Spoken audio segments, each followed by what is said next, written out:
Hello everyone, welcome है आप लोगों का। देखिए, यहाँ से हम लोग ग्राफ थ्योरी को कंटिन्यू करेंगे। डिस्क्रीट मैथमेटिक्स में काफ़ी इंपॉर्टेंट है। अब बहुत सिंपल होता है, आप अगर थोड़ा इसको अच्छे से देखोगे तो बहुत इजीली आप इसके एमसीक्यूज़ कर पाओगे। देखिए, स्टार्ट करते हैं। ग्राफ क्या है? तो अगर हम लोग इसका डेफिनेशन देखें तो बहुत सिंपल डेफिनेशन होता है। A graph ji is a mathematical structure consisting of two sets, set V and set E, where V is non-empty set of vertices and E is non-empty set of edge।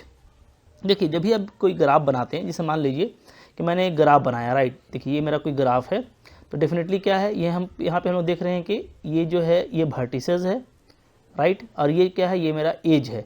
तो V for vertices, इसको V1 लिखेंगे, V2 लिखेंगे, V3 लिखेंगे, और दो vertices मिल करके एक as बनाएगा। तो ये E1 हो गया, ये E2 हो गया, ये E3 हो गया, राइट। तो अगर वर्टिसेस और एज है तो इसका जो भी मैथमेटिकल स्ट्रक्चर है उसको हम लोग क्या बोलेंगे, ग्राफ बोलेंगे। यहाँ पे आप कुछ एग्जांपल दे सकते हो। मैंने यहाँ पे एक ग्राफ लिया है जिसमें यहाँ पे देखिए दो वर्टिसेस है और उसके दोनों के बीच में एक एज है, राइट।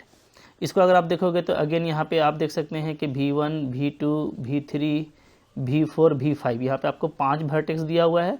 और इसके बीच में आप एज लिख सकते हो। ये आपका एक एज है E1, ये दूसरा एज हो गया E2, ये तीसरा एज हो गया E3, ये चौथा एज हो गया E4 और ये पांचवा एज हो गया E5, राइट।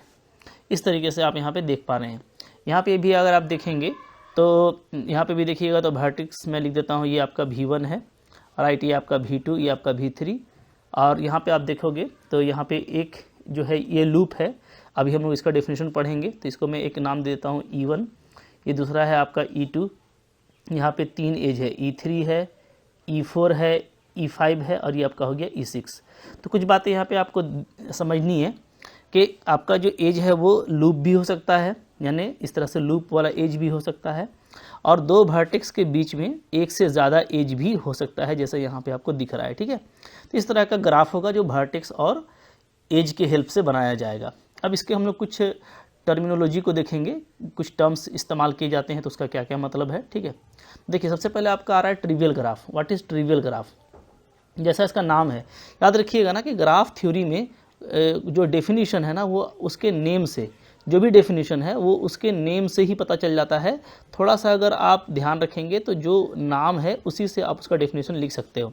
जैसे ट्रिवियल ग्राफ, तो ट्रिवियल ग्राफ क्या होगा? तो ऐसा ग्राफ जिसमें सिर्फ क्या होगा, एक वर्टेक्स होगा और कोई एज नहीं होगा, ठीक है।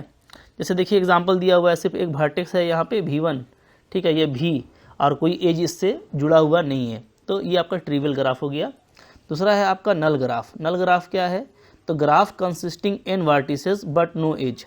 तो ऐसा ग्राफ जिसमें वर्टेक्स तो होगा, जैसे यहाँ पे देखिए V1, V2, V3, V4, इस तरह का बहुत सारा वर्टेक्स तो है बट कोई भी एज नहीं है, तो इसको कहेंगे हम लोग नल ग्राफ। करेक्ट है जी। तो ग्राफ का डेफिनेशन आप देख लीजिए कि जो है वर्टेक्स के साथ है, चाहे एज हो चाहे ना हो, तो वर्टेक्स मैंडेटरी होता है, ट्रिवियल ग्राफ हो या नल ग्राफ हो, राइट। अब देखिए, इसके बाद हम लोग देखते हैं डायरेक्टेड ग्राफ। तो जैसा इसका नाम है डायरेक्टेड, डायरेक्टेड का मतलब क्या है कि जिसमें डायरेक्शन होगा। तो graph consisting edges with direction, ठीक है। जो एज होगा वो एक डायरेक्शन में होगा। जैसे आप देख रहे हो यहाँ पे V1, V2 दो वर्टेक्स है और इसके बीच में जो एज है उसका एक प्रॉपर डायरेक्शन है कि ये V1 से V2 की ओर जा रहा है, राइट। उसी तरीके से यहाँ भी आप देखोगे तो वर्टेक्स के बीच में जो एजेस है उसका एक डायरेक्शन है। तो ऐसे ग्राफ को हम लोग डायरेक्टेड ग्राफ बोलेंगे। नेक्स्ट है आपका अनडायरेक्टेड ग्राफ। तो बिल्कुल जो है नाम से क्लियर है, जिसका डायरेक्शन नहीं होगा, यानी एज में क्या होगा, जो है विदाउट डायरेक्शन होगा एज, ठीक है। नंबर 5 है आपका सेल्फ लूप इन ग्राफ। तो देखिए, सेल्फ लूप जैसा मैं आपको बता रहा था कि अगर एज, जो हमारा एज है वो क्या होता है, सेम वर्टेक्स पे से शुरू होता है और उसी पे खत्म होता है, right. If an edge having the same vertex edge both its end, right. जो एज है उसका दोनों इंड, जैसे कोई भी एज है, तो देखिए ये एज हो गया, तो एक इंड ये है और एक इंड ये है। अब दोनों इंड को एक ही जगह कर दिया जाए तो ऐसे इसको मोड़ देंगे, ठीक है। तो ये क्या हो गया, ये आपका हो गया लूप। तो ये भी एक तरह का एज होगा बट इसका दोनों इंड एक ही वर्टेक्स पर होगा, करेक्ट है। यहाँ पे देखिए यही है, एक वर्टेक्स है उस पर एक लूप बना हुआ है। यहाँ भी आप देखोगे तो यहाँ पे अगर आप मैं 4 वर्टेक्स का ले लूँ ग्राफ, ठीक है, तो यहाँ पे V1 पे क्या है, एक लूप बना हुआ है। इसको हम लोग बोलेंगे self loop in the graph, जिस वर्टेक्स पे भी ये होगा। राइट, आगे देखिए, फिर है नेक्स्ट आपका 6 नंबर। 6 नंबर क्या है? Proper as. प्रॉपर एज क्या होता है? An edge which is not self loop. Right, जिस एज में जो भी एज है आपका, वो अगर लूप में नहीं होता है तो उसको हम लोग प्रॉपर एज बोलेंगे। ठीक है, तो दो तरह का एज होगा, आप कह सकते हैं एज को आप दो तरीके से बोल सकते हो कि एक जो होगा आपका वो प्रॉपर होगा, ठीक है, और दूसरा क्या होगा? दूसरा आपका लूप की तरह होगा। राइट, प्रॉपर का मतलब इस तरह का होगा, दो वर्टेक्स के बीच में, तो इसको हम लोग बोलेंगे प्रॉपर एज। ठीक है, और जो है कोई ऐसा होगा कि दोनों एंड एक ही वर्टेक्स पर होगा, तो उसको हम लोग बोलेंगे लूप। नेक्स्ट देखिए, मल्टी एज, नाम से ही क्लियर है, मल्टी का मतलब है एक से ज़्यादा। तो collection of more than one edge between two vertices. Right, यानी दो वर्टेक्स है V1 और V2, और उसके बीच में अगर एक से ज़्यादा आप एज लेते हो, जैसे यहाँ पे E1, E2, E3 तीन तरह का एज लिया गया है, तो ये मल्टी एज कहलाएगा। नेक्स्ट है हमारा सिंपल ग्राफ। सिंपल ग्राफ क्या होता है? A graph does not contain any self loop and multi edge. ऐसा ग्राफ जिसमें कोई भी जो है लूप का इस्तेमाल ना किया गया हो और ना ही मल्टी एज का। जैसे देखिए, कोई भी इस तरह का ग्राफ लीजिएगा, तो ये देखिए आपका सिंपल ग्राफ है। ठीक है, एग्जाम्पल में लिख देता हूँ, ये आप क्या है? हमारा सिंपल ग्राफ है। या इस तरह का कोई भी ग्राफ आप लेंगे, ये क्या है? सिंपल ग्राफ है। ठीक है, या इस तरह का आप कोई भी ग्राफ लोगे, तो ये सब हमारा क्या होगा? ये हमारा सिंपल ग्राफ होगा। राइट, ये सब क्या है? सिंपल ग्राफ है, क्योंकि इसमें कोई आपको लूप नहीं है या दो वर्टेक्स के बीच में कोई मल्टी एज नहीं है। राइट, आगे देखिए, फिर क्या है? Multi graph. अब यहाँ पे भी नाम क्लियर है, मल्टी ग्राफ यानी एक से ज़्यादा ग्राफ। तो एक graph does not contain any self loop but contain multi edge is called multi graph. तो मल्टी ग्राफ में भी ध्यान देना है कि लूप नहीं होना चाहिए, हाँ मल्टी एज हो सकता है। ठीक है, जैसे आप यहाँ पे देखोगे, यहाँ पे आप देखोगे कि यहाँ पे दो वर्टेक्स के बीच में V1 और V2 के बीच में क्या है? दो एज है, E1 है और E2 है। राइट, तो ये यहाँ पे मल्टी एज है और कोई लूप नहीं है, तो ये हमारा क्या कहलाएगा? मल्टी ग्राफ कहलाएगा। क्लियर है जी? चलें आगे बढ़ते हैं, फिर देखते हैं क्या है। इसके बाद है आपका देखिए स्यूडोग्राफ। स्यूडोग्राफ देखिए, ये इंपॉर्टेंट ग्राफ है, इससे क्वेश्चन एग्जाम में आता रहता है, बहुत ईजी है। क्या बोलता है? A graph contain both self loop and multi edge. Right, तो आपको अच्छे से क्लासीफाई कर लेना है कि अगर सेल्फ लूप और मल्टी एज दोनों नहीं है तो क्या था? वो सिंपल ग्राफ था। सिर्फ अगर मल्टी एज है, राइट, और सेल्फ लूप नहीं है, तो वो मल्टी ग्राफ था। और अगर दोनों है, लूप भी है मल्टी एज भी है, दोनों है, तो उसको हम लोग क्या बोलते हैं? उसको हम लोग बोलते हैं स्यूडोग्राफ। राइट, जैसे आप यहाँ पे देखिए, है ना, यहाँ पे आप देखिएगा तो इस ग्राफ में V1 ये वर्टेक्स हो गया, ये मेरा V2 हो गया, ये मेरा V3 होगा। तो V1 के पास में लूप है, ये आपको लूप दिख रहा है, और V2 और V3 के बीच में क्या है? यहाँ पे आप देखेंगे तो यहाँ पे दो एज है, यानी ये मल्टी एज है। तो दोनों चीज़ें यहाँ पे हैं, मल्टी एज भी है, लूप भी है, तो so this graph is the pseudograph. तो ये एग्जाम्पल हो गया किसका? स्यूडोग्राफ का। राइट, तो स्यूडोग्राफ से रिलेटेड क्वेश्चन एग्जाम में आता रहता है, इसको आप ध्यान से याद रखिएगा। नेक्स्ट है हमारा देखिए इंसिडेंस एंड एडजेंसी। ये क्या है? तो इंसिडेंस और एडजेंसी याद रखिएगा। इंसिडेंस जो है, जैसा इसका नाम है ना, तो इंसिडेंस यानी क्या? निकलना। तो इंसिडेंस का जो रिलेटेड है, जो रिलेशन है वो वर्टेक्स से होता है, और जो एडजेंसी का जो रिलेशन है, ये एज से होगा। कोई निकलेगा ना तो एज से होगा। ये इंसिडेंस का रिलेशन किससे होगा? एज से। और एडजेंसी का जो रिलेशन है वो क्या होगा? वो आपका वर्टेक्स से होगा। ठीक है, बहुत ही ईजी है। जैसे मान लीजिए कि दो वर्टेक्स है, V1 और V2। ठीक है, तो हम कह सकते हैं कि इसके बीच में जो एज E है वो क्या है? वो V1 और V2 के बीच में है, तो कह सकते हैं कि V1 से निकल रहा है V2 में जा रहा है, या V2 से निकल रहा है V1 में जा रहा है, ऐसा कुछ। ठीक है, तो E मेरा क्या हो गया? E मेरा हो गया इंसिडेंस। E मेरा ये जो एज है ये क्या हो गया मेरा? ये मेरा हो गया इंसिडेंस एज हो गया।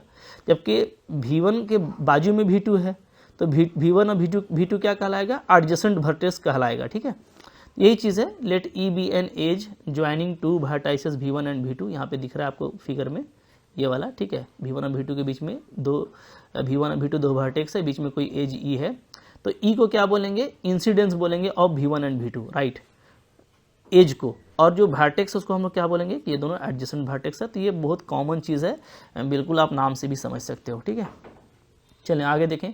अब ये देखिए इसके बाद डिग्री ऑफ वर्टेक्स। तो ये भी इंपॉर्टेंट होता है एग्जाम पर्पज से, एग्जाम में इसके भी MCQs आते हैं। डिग्री ऑफ वर्टेक्स क्या है, इसको अपने डिनोट करते हैं DV से, राइट। अब DV क्या होगा, it is just equal to number of edges incident on V with self loop counted twice.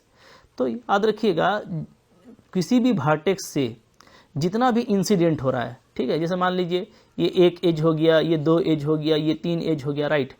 तो इन सब को काउंट किया जाएगा, E1 E2 E3, कोई वर्टेक्स भी है ऐसे तीन जो है आपका जो एज है वो इंसिडेंट कर रहा है, E1 E2 E3। और इस पे अगर लूप है तो लूप को भी लेना है, बोल रहा है क्या, विथ सेल्फ लूप। अगर लूप है तो उसको भी लेना है और काउंटेड ट्वाइस, और उसको 2 गिनना है। क्यों 2 गिनना है, इसलिए देखिए लूप जो है निकलता भी इसी में है, आता भी इसी में है।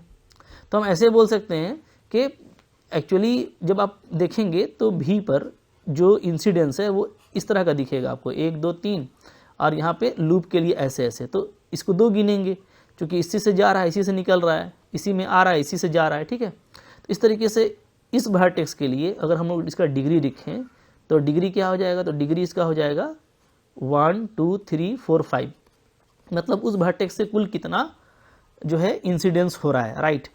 यही बोल रहा है कि number of edges incident on V, तो जितना एज निकल रहा है, जैसे 1 निकला, 2 निकला, 3 निकला, ठीक है, इसको गिन लिए। और अगर लूप है तो लूप को 2 गिनेंगे, तो इसको 2 गिन लिया और इसको 3, तो 3 2 क्या हो गया 5। तो किसी भी वर्टेक्स का जो डिग्री निकालेंगे वो कैसे निकालेंगे, तो कि उससे कितना एज जुड़ रहा है, ठीक है, विद द लूप। जैसे आप यहाँ पे एग्जांपल देखो, V1 की बात करें तो V1 में देखेंगे तो V1 में 1 इधर जा रहा है, 1 इधर जा रहा है, 2 हो गया, और एक आपका लूप है तो लूप आपका 2 हो गया, तो 2 + 2 क्या हो गया 4, तो डिग्री ऑफ V1 4 हो गया। V2 को देखोगे तो V2 में देखिए 1 इधर है, ठीक है, 1 इधर और 1 इधर, तो 3 है, इससे 3 ही जो एज है वो इंसिडेंट हो रहा है, तो ये आपका 3 हो गया। V3 को भी देखेंगे तो यहाँ पे भी अगेन आपका देखिएगा 3 इंसिडेंट हो रहा है, तो ये भी आपका क्या हो गया 3 हो गया। तो सो सिंपल। नेक्स्ट है आपका आइसोलेटेड वर्टेक्स, जैसा इसका नेम है आइसोलेटेड मतलब अकेला, ठीक है। तो ऐसा वर्टेक्स जिससे कोई भी इंसिडेंट ना हो, जिसकी डिग्री क्या हो 0 हो, उसको हम लोग क्या बोलेंगे isolated vertex. Pendant vertex, pendant क्या होता है, तो ऐसा वर्टेक्स जिसकी डिग्री क्या हो 1 हो, यानी उससे सिर्फ एक ही एज निकल रहा हो। जैसे यहाँ पे अगर आप देखेंगे ग्राफ को तो V1 V2 इन दोनों का जो डिग्री है V1 का या तो V2 का, दोनों का 1 है, तो ये क्या है आपका पेंडेंट वर्टेक्स है, राइट। चलें अब देखिए यहाँ पे नेक्स्ट है हमारा फाइनाइट एंड इनफाइनाइट ग्राफ। तो जैसा कि इसका नेम है, फाइनाइट ग्राफ वो होगा जिसमें फाइनाइट वर्टेक्स होंगे, ठीक है। जैसे देखिए यहाँ पे 3 वर्टेक्स है 1 2 3, तो ये फाइनाइट ग्राफ हो गया, ठीक है। यहाँ पे आप देखोगे तो ये बढ़ता जा रहा है, इसमें इनफाइनाइट वर्टेक्स हो सकता है, तो ये क्या है आपका इनफाइनाइट ग्राफ है, राइट। तो बहुत सिंपल है ये सब चीज़ें। अब देखिए कुछ हम लोग यहाँ पे कुछ इंपॉर्टेंट MCQ देखेंगे जो कुछ एग्ज़ाम में आया था, मैंने वहाँ से लिया है। क्या है, बोलता है which of the following is pseudograph, बोलता है स्यूडोग्राफ कौन सा है। तो अभी मैंने आपको बताया कि स्यूडोग्राफ में क्या होगा, स्यूडोग्राफ में दोनों आपको होना चाहिए, एक तो मल्टी एज भी दिखना चाहिए मेरे को, मल्टी एज, और प्लस क्या, प्लस मेरे को लूप भी दिखना चाहिए। तो इसमें तो सिर्फ मल्टी एज है, लूप नहीं है, तो ये नहीं होगा। इसमें देखिए ओनली लूप है, मल्टी एज नहीं है, तो ये भी नहीं होगा। इसमें आप देख लो, इसमें मल्टी एज भी है, ये मल्टी एज रहा, ये रहा आपका लूप, तो दोनों है इसमें। तो ऑप्शन नंबर C आपका करेक्ट है कि तीसरा वाला जो है वो आपका स्यूडोग्राफ है, ठीक है। ये तो ऐसे ही नहीं है क्योंकि इसमें जो है हम लोग देख रहे हैं कि मल्टी एज नहीं है। आगे बढ़िए, MCQ 2 दूसरा नंबर यहाँ पे है which of the following is true. अब इसको आप खुद से बना सकते हो ना, तो आप वीडियो को पॉज कीजिए और बनाने का कोशिश कीजिए, डेफिनेटली आपसे ये बनने वाला है। चलिए देखते हैं क्या बोलता है कि कौन सा यहाँ पे करेक्ट है। तो आपको एक ग्राफ दे रखा है, आप आराम से इसको देखो। बोलता है फर्स्ट में कि डिग्री सारे वर्टेक्स का बराबर होगा।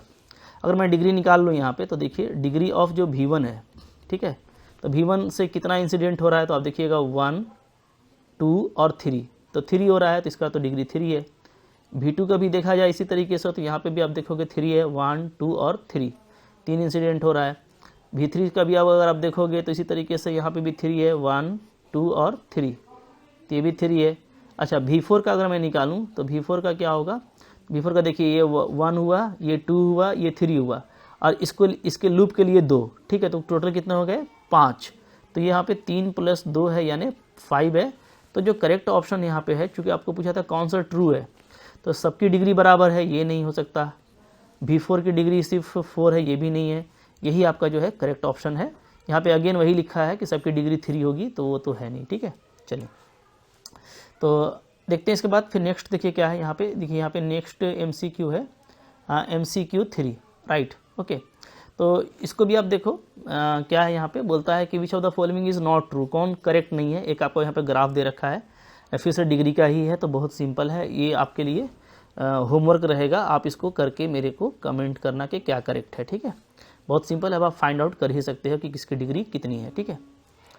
तो नॉट करेक्ट आपसे पूछ रहा है कि कौन करेक्ट नहीं है, सो बताइए, हो जाएगा जी। चलिए आगे बढ़ते हैं। इसके बाद हम लोग देखते हैं नेक्स्ट MCQ 4। यहाँ पे 4 नंबर है आपके पास में। 4 नंबर क्या बोलता है कि विच of the following is true for the given graph. तो ये भी देखिए अगेन बहुत एक आसान सा क्वेश्चन है और डेफिनेटली आपसे बनेगा। तो मैं आपको कहूँगा कि आप देखिए, पहले वीडियो पॉज कीजिए और बनाने का कोशिश कीजिए और बताइए कि करेक्ट आंसर जो है यहाँ पे आपको क्या मिल रहा है, ठीक है।